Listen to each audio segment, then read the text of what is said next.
Romeo 12 उसका 2 परमेश्वर का इच्छा के बारे में हम लोग यहाँ पर देखते हैं।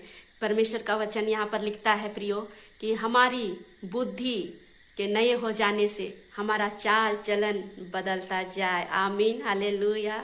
प्रियो, हम लोग कई एक बार क्या करते हैं, अपनी ही इच्छा के अनुसार जीवन व्यतीत करने का प्रयास करते हैं और हम चाहते रहते हैं, प्रभु की इस आशीषों को मांगते रहते हैं। प्रभु हमें ये दे दे, वो दे दे, हमें चंगाई दीजिए, छुटकारा दीजिए। बस हम अपनी ही बातों को प्रभु के निकट रखते हैं और बोलते रहते हैं, लेकिन अभी ये जानने का प्रयास नहीं करते कि हमारे जीवन से प्रभु की इच्छा क्या है। और कई एक बार हम लोग वचन को पढ़ते तो हैं, फिर भी हम लोग उसके अनुसार चलते नहीं हैं, क्योंकि परमेश्वर का वचन कहता है प्रियो, प्रभु का इच्छा हमारे जीवन से ये है। मैं आपको बताना चाहती हूँ कि यहाँ पर जिस प्रकार से पहला थिस्सलुनीकियों उसका 4:3 में लिखा है, वो कहता है कि तुम पवित्र बनो, अर्थात क्या करो, व्यभिचार से बचे रहो, बुराई से बचे रहो। प्रभु यही चाहता है। फिर उसके बाद पहला पत्रस उसका 2:15 के अनुसार कहता है कि हम क्या करें, भलाई करें, एक दूसरे को उठाएं, एक दूसरे के लिए चिंता करें, हम कृपालु बने, हम दयालु बने। प्रभु की यही इच्छा है। और ये भी चाहता है प्रभु की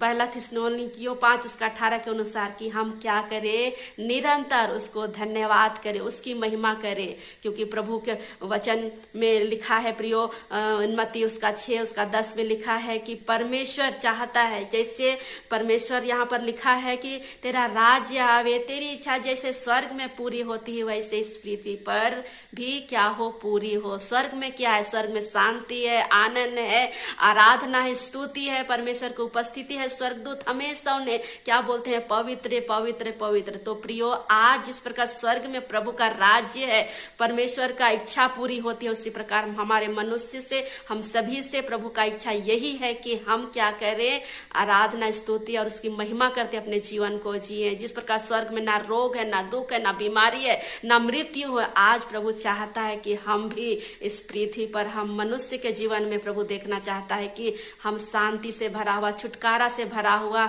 बीमारी रहित जीवन जिए। और प्रभु चाहता है कि हम उसकी महिमा और आराधना और उसी के ऊपर भरोसा और आसरा करते हुए अपने जीवन को जिए। कई एक बार हम लोग अपनी समझ का सहारा लेते हैं, कई एक बार प्रभु का सहारा नहीं, अपनी समझ का सहारा लेते हैं। प्रियो, प्रभु चाहता है कि हम उसका सहारा ले और अपने जीवन में सफलताओं को देखें, आशीषों को अपने जीवन में रिसीव करें। हम अपने आशीषों को खुद अपने इच्छा के अनुसार चलने के द्वारा हम रोक देते हैं। तो आज अपना जीवन को प्रभु को दे, और प्रभु का इच्छा क्या है आपके जीवन में, उसको आप कैसे जानेंगे? आप प्रभु के पास बैठना होगा, आपको प्रार्थना करना होगा, वचन पढ़ना होगा, पवित्र आत्मा की अगुवाई को मांगना होगा।